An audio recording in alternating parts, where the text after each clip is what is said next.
nós vamos abordar novamente aqui no Jornal A Voz do Povo o tema Previdência, mas é a Previdência local, aqui do município de Piranhas.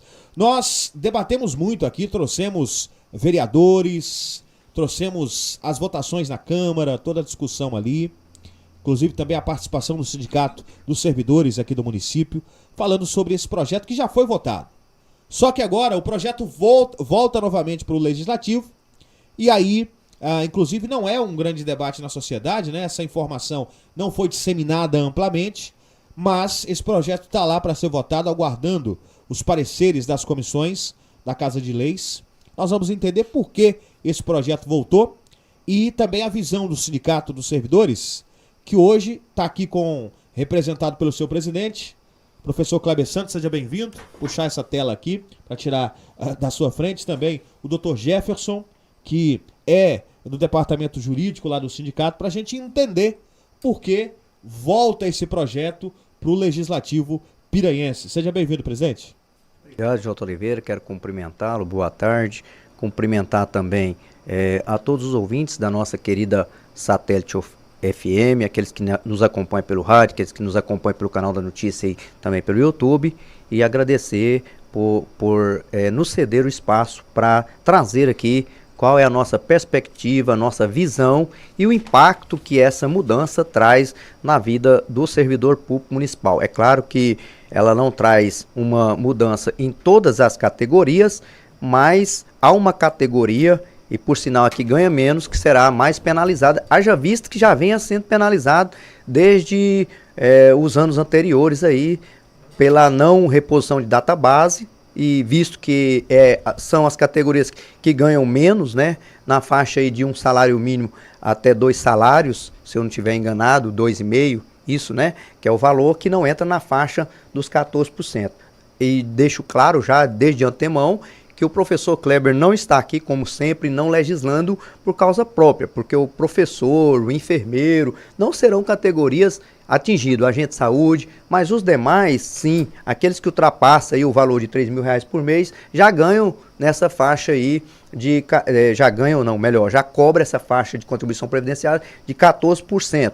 E não é algo barato, é algo caro, né? Que desconta aí no salário do servidor, contribuindo pelo seu tempo de trabalho, 30, 35 anos, 25 ou 30 anos, dependendo da categoria, no caso professor, que é 30, o homem 25, a mulher, então é muito tempo contribuindo, né, para a Previdência, e a gente não concorda, e vamos falar depois assim de forma mais específica. Eu vou trazer aqui a visão meio que geral, e depois o Dr. Jefferson Miranda traz a questão jurídica, né, da nossa interpretação e do nosso pedido, inclusive, à Câmara Municipal, à presidência da Câmara. Eu tive hoje na presidência, não consegui localizar a nossa presidente no momento em que eu estive lá, e conversei de forma informal com alguns vereadores, que eu tive a oportunidade, e o nosso pedido é que não altere a alíquota, porque esse projeto aqui ele foi aprovado ano passado de forma escalonada.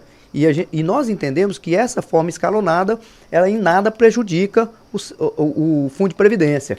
Porque o que alterou mesmo foi outros aspectos que nós queremos falar nisso. Presidente, vamos contextualizar, né? A memória, às vezes, das pessoas não é tanta assim. Tivemos a reforma da Previdência em 2019, o que obrigou essas mudanças em todos os municípios brasileiros. Tiveram esses que têm previdência privada, tiveram previdência própria, né, tiveram que fazer essas alterações. Certo? Então, o Legislativo, nessa legislatura, foi debater esse tema.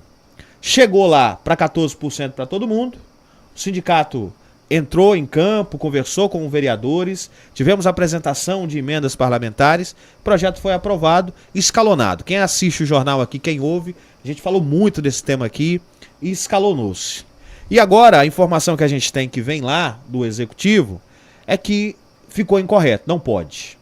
Se continuar dessa forma, o município fica negativo em relação às suas certidões, vai ter problemas, precisa mudar e colocar 14% para todo mundo. Para você que está aí no rádio, é basicamente isso, resumidamente, de forma crua. Daqui a pouco o Dr. Jefferson vai dar mais detalhes para a gente sobre isso, mas é isso, né, presidente? Então agora a Câmara volta a debater, votar um projeto que já votou com essa alteração, com a alíquota de 14% para todos. Então, Só lembrando que esse projeto, ele voltou lá para a Câmara, é o projeto Lei Complementar, no dia 26 de maio de 2023. Nós estamos no mês de agosto. O projeto 002 de 2023, em 26 de maio de 2023. Eu tomei conhecimento dele anteontem. Ou seja, no primeiro, quando ele foi, que nós fizemos de forma escalonada, nós ficamos sabendo de forma antecipada, como o senhor bem colocou, chamamos os vereadores, na época os legisladores parlamentares lá no sindicato, nós tivemos 2 reuniões lá, depois tivemos reunião lá na Câmara também, e beleza, ficou definido assim, né, que aquelas pessoas que ganham a faixa ali de um salário mínimo, continuaria nos 11%, aí vinha de forma escalonada, como a própria lei permite, o doutor vai falar depois, né, sobre a emenda constitucional e a portaria. Só que quando você ouve, eu ouvi da boca do gestor ontem, Marco Rogério Chicão, nós estávamos aqui na emissora, e ele falou assim, olha, mas vocês estão querendo mudar uma lei federal. Não é verdade. Por quê? Porque lá tem os requisitos. Agora, o que acontece é que ele está olhando na primeira parte, que fala que tem que ser 14 para todos. Aí tem os requisitos. Se eu errar aqui, depois o doutor me corrige aí e explica como é que funciona. Tem os requisitos para ser escalonado. Ou seja, se o município encaixa naquele sistema de escalonamento, o nosso encaixa, pode ser feito sim. Entendeu? Foi o que aconteceu ano passado. Agora esse ano veio, né? E assim, de uma forma muito rápida, pedindo para que não, porque ficou errado, tem um déficit de 168 milhões. Isso é uma previsão orçamentária, daquilo que poderia ser arrecadado. Ou seja, eu faço uma previsão orçamentária para o ano de 2024 de arrecadação de 1,5 milhão. Chegou no final do ano, eu arrecadei 500 mil, ou seja, eu não atingi minha meta, mas foram os instrumentos ali que não me levaram a alcançar aquela meta, aquele objetivo. Então, hoje, o IPASP, nós temos, de alguns anos anteriores, nós temos problemas no IPASP, por quê? Porque houve desvio de verba, mas cadê o dinheiro? Essas pessoas foram punidas? Ah, está investigando, está em segredo de justiça. Ok, vem aqui e fala então, entendeu? Quanto que é mesmo o valor desse dinheiro, esse montante, né? Essas pessoas estão sendo investigadas mesmo? Ok. Tem a questão de gestão pública, né? Porque o que faltou aí ao longo dos anos foi gestão. O Marco Rogério chegou e o que é positivo você tem que falar. Blindou, né, o IPASP para poder não ter pedalada fiscal, para não tirar dinheiro do Fundo de Previdência. Mas nós lembramos aí que em outras gestões a pessoa acidentava, ficava com licença médica, quem que ia pagar? Não é o IPASP, não é o município. Nós precisamos lembrar que eu sou filho da prefeitura, eu não sou filho do IPASP. Se eu sou negro, se eu sou professor, se eu sou motorista, se eu sou doente, se eu estou sadio, eu sou filho da prefeitura. E aí aconteceu isso. Então saiu esse dinheiro, mas houve essa devolução desse dinheiro que saiu. Aí, a outra questão, um ativo tem que pagar o inativo. Então hoje o gestor vai dizer assim, eu tenho que fazer o aporte para o fundo de previdência. Claro que tem que fazer. É o filho. É igual meu filho. Meu filho é menor de idade, minha filha é menor de idade. Quando ele for maior de idade, eu não tenho aquela obrigatoriedade da lei. Mas, inclusive, a lei fala que se ele não tiver condição de cuidar do filho dele, do neto, eu sou obrigado a auxiliar. Entendeu? Então, continua sendo meu filho. É o que acontece de forma, assim, bem simplória, não é técnica, que o doutor depois vai aperfeiçoar a explicação. É isso, J. Oliveira. Entendeu? Então, quando você olha para o servidor lá da garagem, que eu já ouvi, inclusive, na Câmara, parlamentar pedindo, né? Olha, nós precisamos regularizar, porque são os servidores hoje, a categoria que ganha menos. Tem servidor lá que ele chega a ganhar um salário mínimo porque a lei não permite que ganhe menos, que o município tem que complementar. E aí, de 2018 até 2023, eu vou dizer uma coisa para o senhor, nós tivemos uma reposição salarial para os servidores de database. Inclusive a desse ano, que devia ser pago em maio, até agora não tem nem projeto na Câmara, eu conferi hoje de manhã.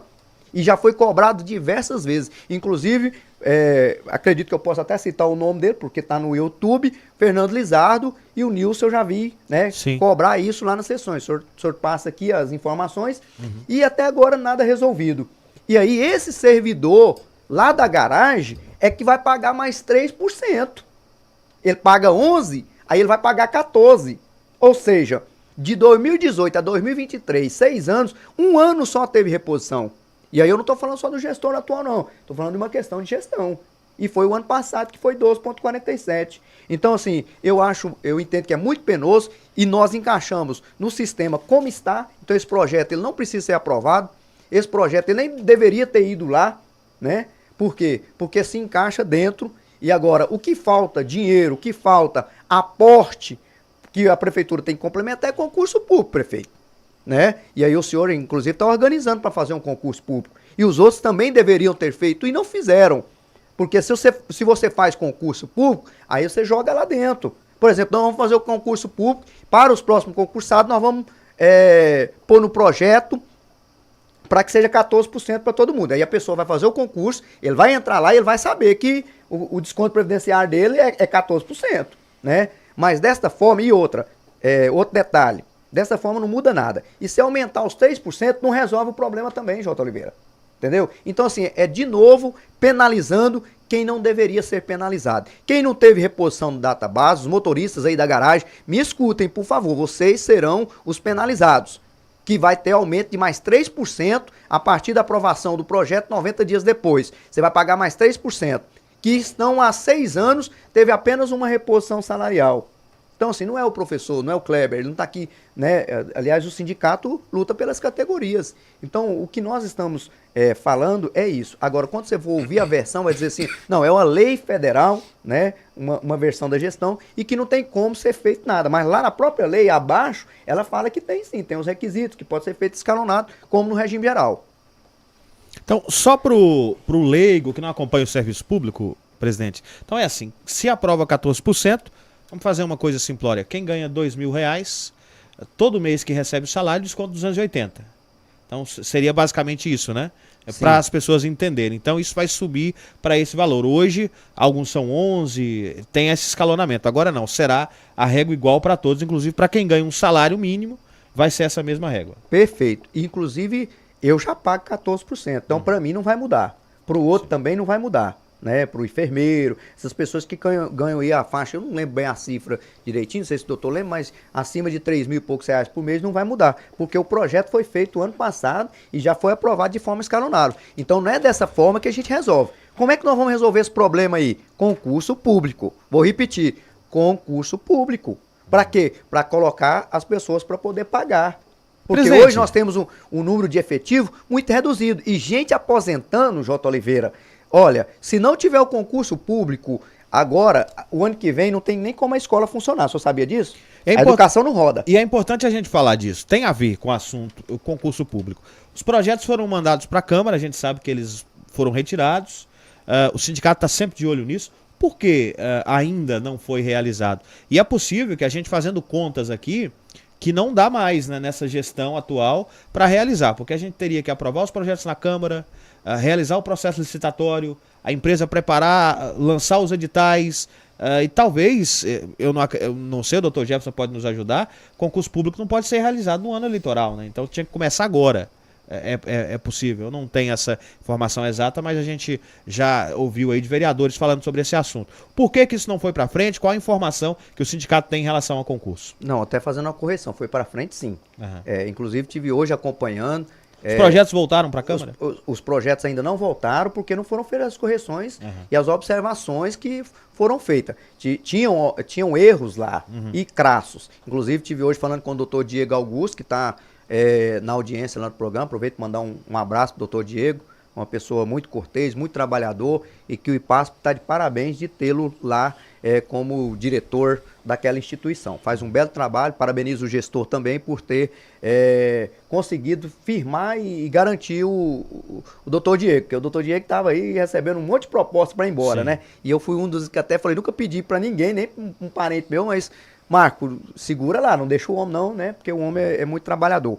Então eu tive conversando com ele, que ele é um dos que faz parte da comissão, e ele me garantiu que os projetos já estão, né, revisados. Vai ter uma reunião com todos os secretários para poder mostrar ao secretário, a cada um das suas pastas, e informar o que foi feito, né? Aquelas alterações que foi pedido para poder ser feito, e o sindicato também deu as suas opiniões, e a seguir, então, será chamado o sindicato para mostrar para o sindicato, para depois já mandar o projeto para a Câmara para poder ser aprovado. E eu acredito, Jota, que quando você quer realizar algo e a Câmara quer mais do que nunca esse concurso, né, e a gestão enviando para lá, eu tenho certeza absoluta que não terá empecilho, né, para a condução e aprovação desse concurso. Até porque é uma necessidade que nós temos por causa do nosso funcionalismo, do Fundo de Previdência. Agora, a questão do ano que vem, eu não sei, o doutor está aqui,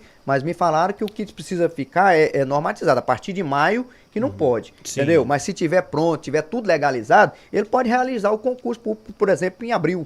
A gente teve um concurso público finalizando em 2012, por exemplo, na época do ex-gestor Samuel, né? Sim. Aconteceu em 2012. Sim. Vou chamar o doutor Jefferson para a conversa, doutor. Seja bem-vindo aqui ao nosso jornal, para a gente debater desse tema tão importante para o nosso município, que tem um grande número de servidores públicos que estão interessados nesse assunto. Doutor, vamos direto para a questão da justificativa. Na época, esse assunto inclusive surgiu. Quem era contra a emenda apresentada para o escalonamento falava isso mesmo naquela época. A gente já ouviu isso. Olha, não pode, porque a nossa Previdência, o IPASP, tem déficit, tem problemas aí, não dá para escalonar, precisa ser 14% para todo mundo. Tivemos municípios aqui na região que fizeram isso, né? 14% geral. E aí o jurídico do sindicato, né? Como recebeu essas informações da prefeitura e, na opinião do senhor, o que tem de correto, o que não tem? Conta pra gente aí. Bem-vindo. Boa tarde, Jota, e boa tarde aos ouvintes da Rádio Satélite FM. Então, é o seguinte, tem uma verdade parcial nisso. Mas parcial por quê? Deixa eu explicar. A gente sabe que teve a emenda constitucional 103 de 2019, que é a famosa, a famigerada reforma da Previdência. Nessa emenda constitucional, para ser mais exato, se você for lá no artigo 9º, parágrafo 4º dela, e eu até vou me permitir ler esse parágrafo 4º, você vê o seguinte, o que fala? Essa emenda constitucional, que é a reforma da Previdência. Ela fala assim, ó, os estados, o Distrito Federal e os municípios não poderão estabelecer alíquota inferior à da contribuição dos servidores da União, exceto se demonstrado que o respectivo regime próprio de previdência social não possui déficit atuarial a ser equacionado, hipótese em que a alíquota não poderá ser inferior às alíquotas aplicadas ao regime geral de previdência social. Isso é o que a emenda constitucional fala. Beleza, só que aqui, de início, não deixa muito claro esses percentuais, se tem que ser uniforme ou se pode ser progressivo. E o que vai responder isso, então? Aí, atualmente, o que responde isso é uma portaria do Ministério do Trabalho e Previdência, que é a portaria 1467 de 2022. Se você for lá no artigo 11 dessa portaria, e eu também vou ler ela para ficar fácil, para ficar claro, ela fala o seguinte, vou mais específico, você vai lá no artigo 11 dessa portaria que eu citei o número, parágrafo 1º. Aí vem, aplica-se os seguintes parâmetros para observância aos limites de que tratam os incisos 2 e 3 do caput do artigo 11. Aí vem, primeira opção, em caso de estabelecimento de alíquota uniforme, aí vem, se o RPPS, que é o regime próprio de previdência social, igual o IPASP, se o RPPS possui o déficit, aí nesse caso a primeira opção seria que no mínimo a alíquota de 14%. Isso se a gente adota a alíquota uniforme. Aí vem aqui uma segunda opção dentro desse mesmo inciso. Agora fala, se o RPPS não possui déficit, aí nesse caso ele pode colocar uma alíquota que proporcione valores iguais à alíquota progressiva do regime geral. Então é a primeira opção que realmente tem, ou seja, existe essa opção de adotar a alíquota uniforme. Mas é a única opção? É obrigatória? Não, porque aí vem o inciso 2 dessa mesma portaria e te dá uma outra opção. O que ela fala? Em caso de estabelecimento de alíquotas progressivas, ou seja, permite alíquotas progressivas, vem a linha A. Se o RPPS possui déficit, pode adotar as alíquotas progressivas, mas o produto de arrecadação tem que ser, no mínimo, o que arrecadaria se fosse 14% para todo mundo. Agora, se o RPPS não tem déficit, pode adotar as alíquotas progressivas e a arrecadação tem que ser o mesmo produto que arrecadaria se aplicasse as alíquotas progressivas do regime geral, do INSS. Então, essa própria portaria do MTP, Ministério do Trabalho e Previdência, que regulamenta, diga-se de passagem, ela vem regulamentar a emenda constitucional 103 de 2019, ela te dá essa opção de você estabelecer uma alíquota uniforme ou uma alíquota progressiva. E ela trata tanto no caso de ter déficit, quanto no caso de não ter o déficit do RPPS, que no caso seria o IPASP. Então, assim, Eu acho que aqui a gente já deixa totalmente desmistificada essa ideia de que é obrigatório os 14%, que se não for 14%, está violando a emenda constitucional 103. Mas o município realizou esse estudo, doutor, de fazer esses cálculos e apresentar junto ao projeto? É um outro ponto que eu ia deixar claro, porque é o seguinte, igual o professor falou, a gente tomou conhecimento recentemente. Eu acredito que eu fui informado essa semana, acho que foi alguma coisa por aí. Mas o primeiro ponto foi o professor, beleza, professor, a coisa que tem que ter até uma condição de procedibilidade desse projeto de lei é provar esse déficit. Porque é a primeira coisa, se você quer pegar uma linha de raciocínio, você tem que provar o déficit. Porque como eu expliquei aqui, volto a dizer, a portaria ela dá duas opções, alíquota uniforme ou alíquota progressiva. Dentro da alíquota uniforme, ela trata de duas situações, com déficit e sem déficit. E dentro da alíquota progressiva, ela também trata de duas situações, com déficit e sem déficit. Então, assim, beleza. E se eles querem falar que tem déficit e que tem que ser a uniforme de 14%, o primeiro ponto tem que provar realmente esse déficit. Aí, igual o professor falou, mas tem um aporte, por exemplo, da prefeitura. Mas será que a solução é aumentar mesmo essa alíquota? Se não tivesse, será que se tivesse dado a data base, como deveria ter dado há muito tempo? Porque quando você dá a data base, você aumenta o vencimento. Aumentando o vencimento, você aumenta a base de cálculo das contribuições. Então, você aumenta o valor das contribuições. Será que isso não deveria, então, em vez de fazer isso, não deveria ter feito essa questão? Dado os reajustes, dada a data base. Aí, igual o professor também falou, tiveram danos, eventuais danos ao IPASP em gestões passadas. Tá aí mais uma outra solução, que é buscar a reparação desses danos e correr atrás das pessoas que fizeram isso, que eventualmente fizeram isso. E aí é isso que falta. Cadê essa clareza? Está fazendo isso? O que aconteceu? Está onde? Está no Ministério Público? Está na delegacia? Está administrativo? Como é que está isso? Está realmente correndo atrás? Porque na hora que você pegar e resgatar esse dinheiro de volta, você começa a aumentar, fortalecer o IPASP. E a outra opção também de resolver, de tirar esse suposto déficit, porque eu falo suposto porque ainda não foi comprovado documentalmente o déficit. De tirar esse suposto déficit é o concurso. Porque você traz mais servidores, mais pessoas que vão contribuir para o regime próprio, para o IPASP. Então, assim, fazendo um resumão geral da parte jurídica, a emenda 103 de 2019, a emenda constitucional, que emendou a nossa Constituição Federal de 1988. Ele fala que realmente os municípios têm que obedecer essa alíquota mínima dos servidores da União. Só que veio essa portaria e regulamentou o que é isso, como que seria isso. E a portaria ela deixa claro no artigo 11, parágrafo 1º, inciso 1, a linha A e B, e inciso 2, que é o ponto X da questão, a linha A e B também, que fala opções. Você tem a opção da alíquota uniforme e tem a opção da alíquota progressiva. E nos dois casos tem a opção de déficit e sem déficit. E aí vamos pegar, por exemplo, o que significaria... então eu vou adotar a alíquota progressiva, que essa portaria do MTP permite. Eu vou fazer de uma forma que obedeça, por exemplo, a alíquota do regime geral. Ou então de uma forma que obedeça o produto que arrecadaria se fosse 14%. Você consegue fazer esse escalonamento que no final das contas, com 14% eu iria arrecadar 100 mil reais. É só um exemplo hipotético. Eu posso fazer um escalonamento, mesmo com déficit, eu posso fazer um escalonamento que também arrecade 100 mil. Dá para fazer escalonamento e não prejudicar mais os servidores que ganham pouco. Porque igual o professor falou, ele mesmo em si pode aprovar esse uniforme que não tem consequência para ele. Mas e o cara, o assalariado? Então, assim, você consegue ainda com déficit, volta a dizer, se você for lá no artigo 11, inciso 2, a linha A, eu já estou falando de déficit. Então, primeiro ponto. Só que eu acho que tem que comprovar esse déficit. Mas a linha A fala, pode adotar progressivo. Só que nessa progressividade tem que arrecadar como se fosse 14 para todo mundo. Então você ainda consegue fazer esse escalonamento e prejudicar menos os mais fracos. Doutor Jefferson, me permite, Jota? Sim. Me permite aqui pegar uma parte aqui no que o doutor Jefferson está falando. Por exemplo, aqui no projeto que está lá na Câmara, projeto de lei complementar 002/2023, de 26 de maio de 2023, que é isso que nós estamos discutindo aqui, no seu artigo 3º diz assim, para custeio do CEFT atuarial, no valor de R$ 168.280.235,36. Fica instituída a contribuição do cargo Poder Executivo e Legislativo.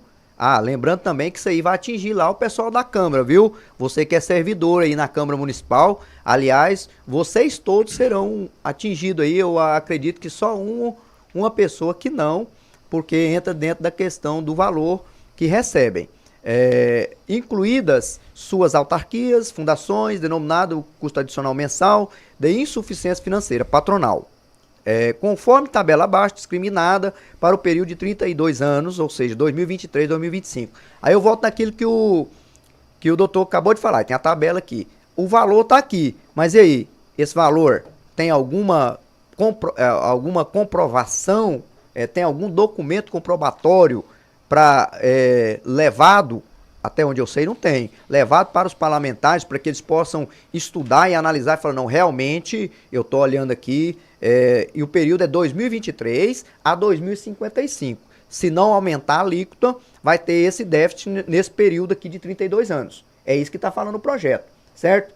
Eu aumento 14% que eu resolvo o problema, então, nesse período de 2023 a 2055, acabou. Não vou ter mais esse déficit? Não. Mesmo aumentando a alíquota, J. Oliveira, eu perguntei, e se aumentar a alíquota, então acabou? Não. Aumentando a alíquota, é preciso ter outras ações. E aí nós temos outras ações que podem ser feitas. Eu me lembro o J. Oliveira, que tem a memória melhor do que a minha, de promessa de campanha, né? Na época da campanha do gestor, de dizer que ia ver com a Câmara, disponibilizar um imóvel, não é verdade? Lembra disso, dessa promessa de campanha? Para poder fazer a venda disso, né? Sim. E colocar o dinheiro no IPASP. Para o quê? Para equacionar. Seria o terreno ali onde está a delegacia, venderia ali para equacionar e ainda construiria uma delegacia nova. Tá vendo? Então, existem outras alternativas do que tirar do pobre coitado que já está recebendo um salário mínimo a 2 salários mínimos. Então, se a gente vende um prédio daquele ali, eu não sei, não é minha área, quanto que vale, né? 500 mil, vale? Mais de 1 milhão. Mais de um milhão, pronto. Coloca no IPASP. Aí isso e o quê? Diminui a parte patronal, que é isso que o prefeito quer. O que o gestor quer é diminuir o aporte que ele está passando para lá. Faz um concurso público, certo? No concurso público, coloca que todos, a partir dos próximos, lá no projeto lei, serão contribuintes de 14%, certo? E com a alíquota equacionada, e joga então esse valor lá no IPASP para ter o que é certo, o que ele falou para mim, é verdade, que um ativo para pagar o inativo. Agora, o trabalhador não pode pagar a conta, gente, do outro. E no Brasil sempre teve isso. Sempre teve isso. Quando tem que pagar, é quem não tem que paga. Então a gente precisa, né, tem outras alternativas. Então o que o sindicato está aqui não é questionando, viu? Dizendo, olha, vocês querem acabar com a lei federal. Não é isso. Nós estamos dizendo que tem outras alternativas e que o próprio regime RPPS fala também. E está aqui, ó. Está aqui o valor, eu não sei se é esse valor todo. Mas o senhor está duvidando? Estou duvidando. Estou duvidando, porque para eu ter tem que ter prova, tem que ter documento. Tá aqui a tabela, tá aqui os percentuais, mas eu estou duvidando. E é meu direito de duvidar também, como qualquer outro, certo? Então pega documento e apresenta documento para o legislativo, para que eles tenham subsídios para poder aprovar esse projeto de lei. E eu acredito muito no meu legislativo. Eu acredito porque nós temos servidores lá dentro do legislativo, nós temos o próprio Fernando Lizardo, que é servidor público municipal sindicalizado, nós temos o Gerlan Enfermeiro, que é também servidor público municipal sindicalizado, nós temos o Nilson Gomes, que também é servidor público municipal e sindicalizado. Então nós temos esses três e ainda temos o Lei, né, que é servidor público estadual. Então acredito que o nosso legislativo, ele não vai aprovar um projeto sem realmente estar certo do que está realizando, não. E aqui nós mostramos aqui e provamos que tem condição da gente tomar outros caminhos. E nós só vimos agora porque nós tomamos conhecimento essa semana disso aqui, ó. E aí eu quero até perguntar ao senhor, o senhor já disse aí um pouco sobre alguns dos vereadores, mas sobre o termômetro da Câmara. A gente sabe que esse PL está ainda nas comissões, aguardando os pareceres, mas pelas conversas que o senhor está tendo aí com os vereadores, qual é a tendência? Aprovar, não aprovar, pedir mais informações, como é o caso aí dessa questão do déficit? Então, eu, na qualidade de gestor do sindicato, o que eu tenho conversado com os vereadores, aqueles que eu tenho conversado individualmente, é dizer para eles, isso aqui é inadmissível, aprovar um projeto desse, entendeu? Mas é a minha opinião. Aí eu apresento, como eu estou apresentando aqui no rádio, os requisitos de outras formas que tem. Agora, saber se o vereador concordou com aquilo que eu apresentei, se ele vai votar favorável ou contra, eu nem dimensiono isso, porque eu não consigo ser esse articulador para ir lá e falar assim, ó, você tem que votar a favor aqui, entendeu? Falar, olha, igual eu vejo que o prefeito tem um articulador dele, né? Todo mundo sabe disso, que ele bateu de porta em porta com os vereadores, né? Conversando, e aí eu tô falando assim, talvez você possa falar, não foi lá, um vereador fala, não, o presidente do sindicato falou lá no rádio que tem um articulador do prefeito batendo de porta. Lá o meu não foi. Então, se o seu não foi, eu não tô falando pra você. Mas eu sei de pessoas que ele procurou. E não é errado, não. O prefeito tem que defender o lado dele. Entendeu? É a forma. Nós conversamos aqui ontem, eu mais ele. E assim, as pessoas precisam entender, e o professor Kleber sempre fala isso, J. Oliveira, eu defendo ideias e luto por causas, não por pessoas.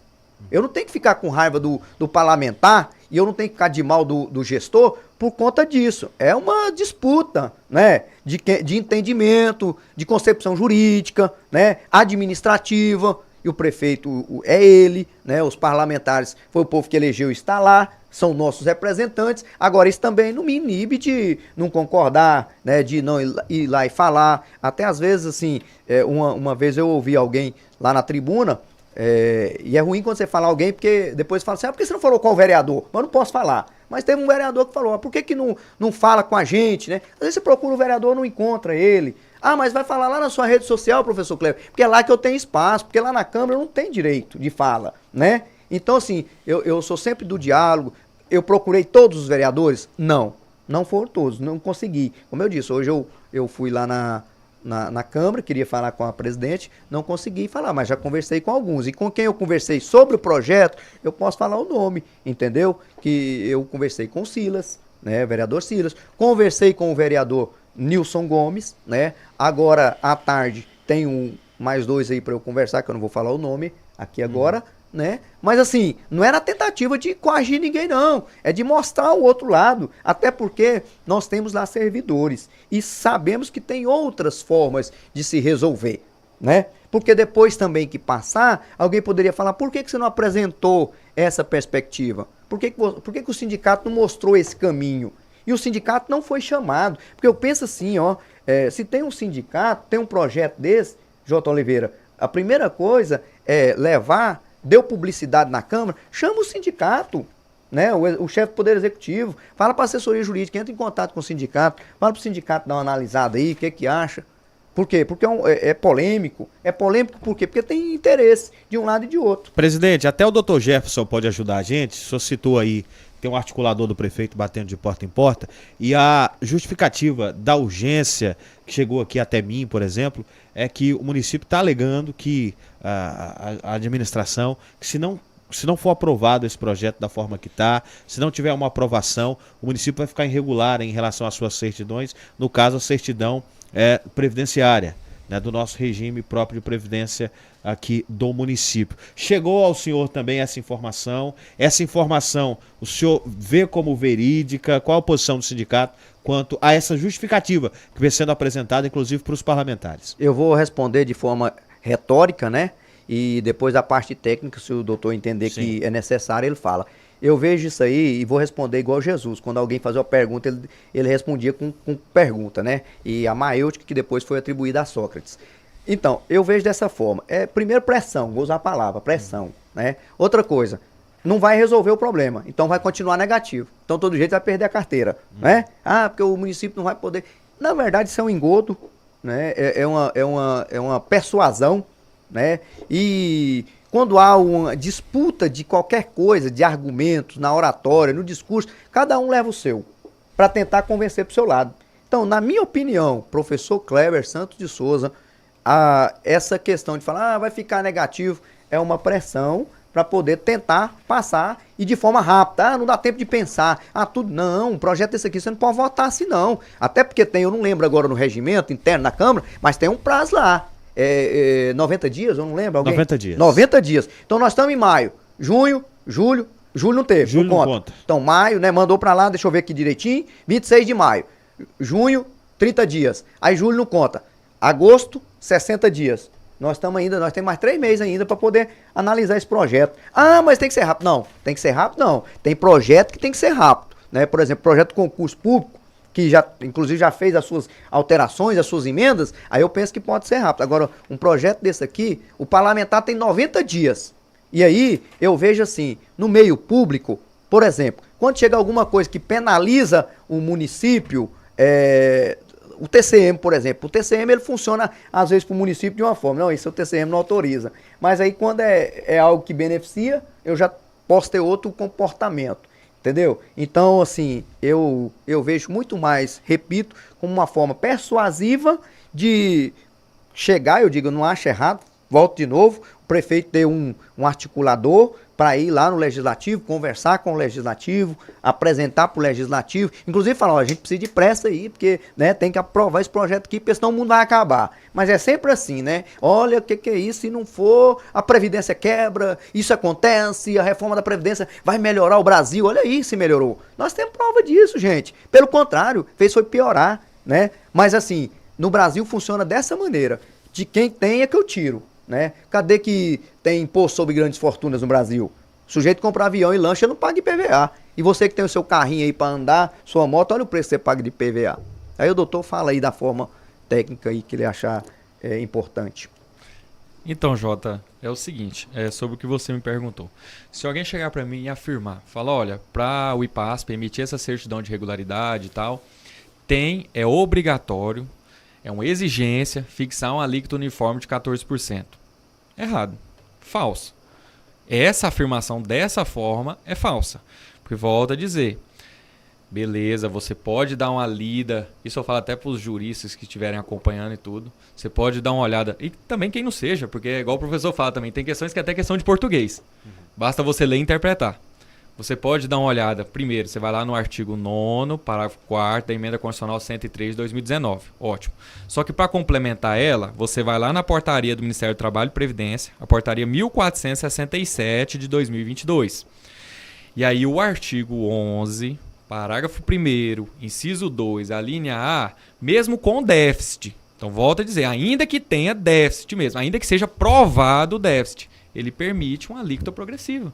Então não é obrigatório ser o 14%, a alíquota uniforme de 14%.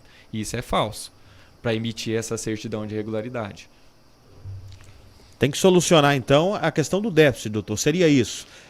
A forma que o município encontrar ou escalonado ou os 14% geral, o fato é que tem que equacionar o que entra e o que sai. Seria isso.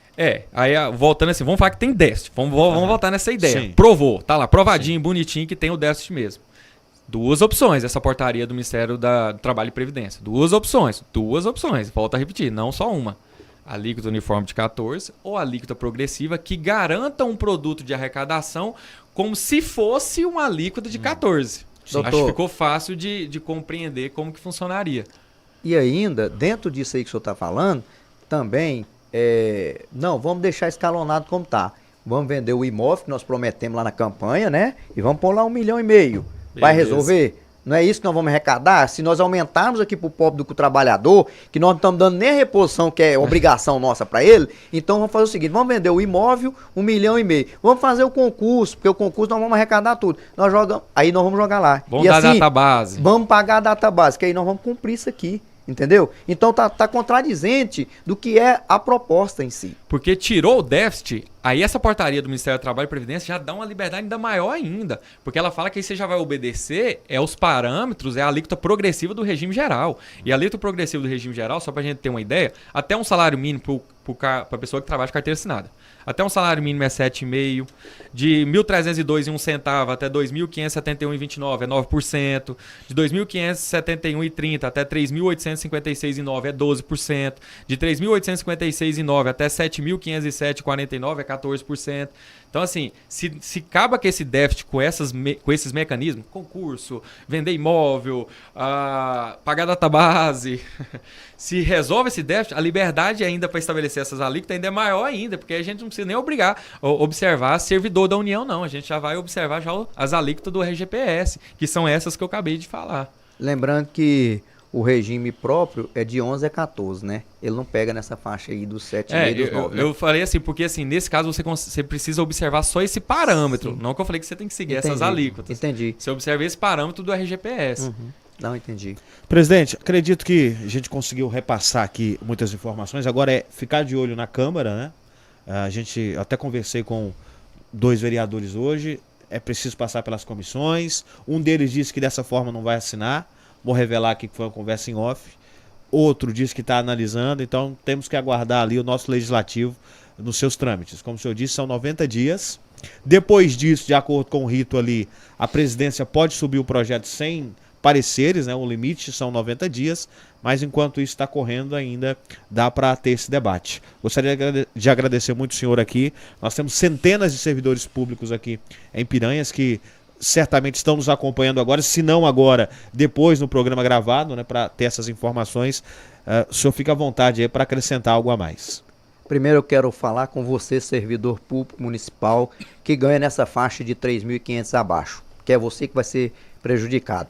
Ou de 11 direto para 14, que é aquele que ganha um salário mínimo, salário e meio, ou você que paga 12 vai pagar 13, ou você que paga 13 vai pagar 14%. O que eu quero falar com você? Conversar com o vereador, conversar com o parlamentar. Às vezes o parlamentar usa até o argumento, olha, não precisa me ligar, não precisa me passar áudio para me pressionar, mas não é uma pressão, é o servidor aflito que será prejudicado conversando com o representante. E todos nós temos. Eu, por exemplo, votei em uma pessoa que não foi eleito, mas eu tenho lá na Câmara todos os 8 vereadores e a vereadora Adriele como os meus representantes. E não mudo a camisa e nem a qualidade do perfume para ir à Câmara e conversar com qualquer um deles, e sempre sou bem recebido, né? Porque eu entendo que ali é representantes do povo. O que nós temos é divergências de pensamentos, de ideias, lutamos por causas, e uma hora ou outra não vamos chegar a um fator, a um denominador comum. Mas eu quero pedir primeiro ao servidor que você, a partir de agora, ouvindo essa explanação, converse com o seu vereador. Diga para ele, olha, eu preciso que o senhor analise, porque nós temos outros caminhos a ser tomado e eu não quero ser penalizado para pagar mais 3%, sendo que eu já estou penalizado há 6 anos, eu tive uma reposição salarial. Então eu gostaria que o senhor, excelência, meu representante, me ajudasse isso junto ao Poder Executivo, não aprovando esse projeto, certo? E também quero dirigir a minha fala aos parlamentares, todos eles, nós já disse aqui, volto a repetir que nós temos lá servidores públicos, que analisassem, pensassem sobre isso que nós falamos aqui, tanto eu quanto o Dr. Gerson, porque existem outras saídas e que nós tomássemos outra decisão, outra saída que não fosse penalizar o servidor público, que já está penalizado.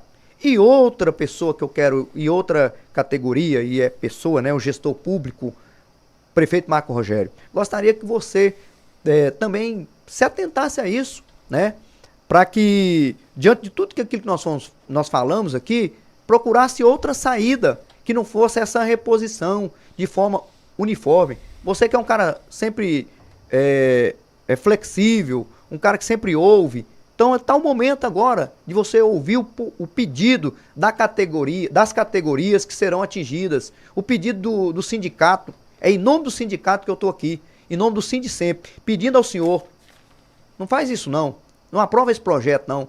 Aprovando esse projeto aqui, você está massacrando quem não deve ser massacrado. O senhor está, juntamente com toda a sociedade, ouvindo o que eu estou dizendo agora. Se esse projeto for aprovado, vai penalizar mais ainda pessoas que já foram penalizadas. É claro que isso é fruto da reforma. Eu fui penalizado, eu pagava 11, hoje pago 14. Mas o meu ordenado é maior do que quem ganha um salário mínimo. O senhor sabe, quem ganha um salário mínimo, o cara não dá conta de fazer para comer. Eu acho que é até um herói, uma heroína. Você que vive com um salário mínimo aí, parabéns para você, viu? Porque viver nesse país com um salário mínimo, tô me alongando um pouco aqui, tá?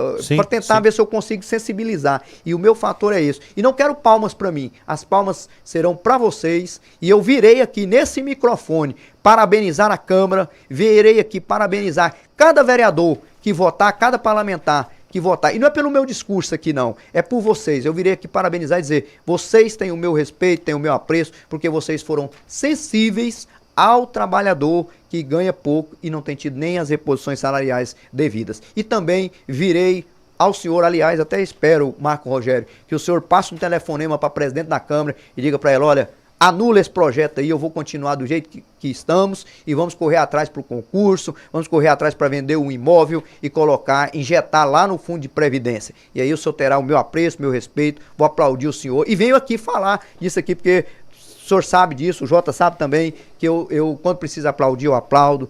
Precisa criticar, naturalmente, nós criticamos também, como somos criticados e revemos as críticas e os posicionamentos. Jota, muito obrigado, desculpa que alongar o tempo aqui, mas é porque isso assim é algo que me deixa assim indignado, mas eu quero te agradecer pelo espaço, tá? Pela oportunidade, Emily Rodrigues também, vocês sim têm sempre nos acolhido aqui tão bem, né? E aproveitando, só para lembrar que o nosso tempo lá de inscrição, de registro de chapa, melhor dizendo, é na próxima semana, né? Dia 31 é o último dia de registro da chapa do sindicato. Já temos candidatos ou ainda não? Temos. Já. Então não já registrado, mas tem alguém formando uma chapa aí. E eu acredito que na próxima semana eu vou combinar com você. Ele disse que até quarta-feira vai me dar o parecer e eu vou apresentar a chapa aqui que vai concorrer às eleições no dia 17 de outubro. Certo. Muito obrigado, doutor Jefferson, também por nos acompanhar, nos orientar.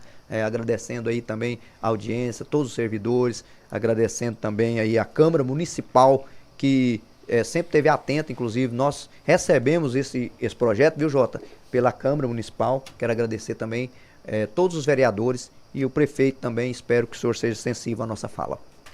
E hoje tem sessão, você que está nos acompanhando aí na tela e também no rádio, tem sessão na Câmara hoje, a gente teve um excesso de sessões, eu não sei se vai ter. Acho que tem. Hoje tem. Tem, né? Na próxima quinta que não tem, porque vai ser na sexta, dia 1º. Isso, justamente. Então tem sessão hoje. Doutor Jefferson, muito obrigado pela presença do senhor aqui também. Sempre que há um problema aí da gente falar de dados mais técnicos, o doutor Jefferson está aqui com a gente. Muito obrigado, doutor.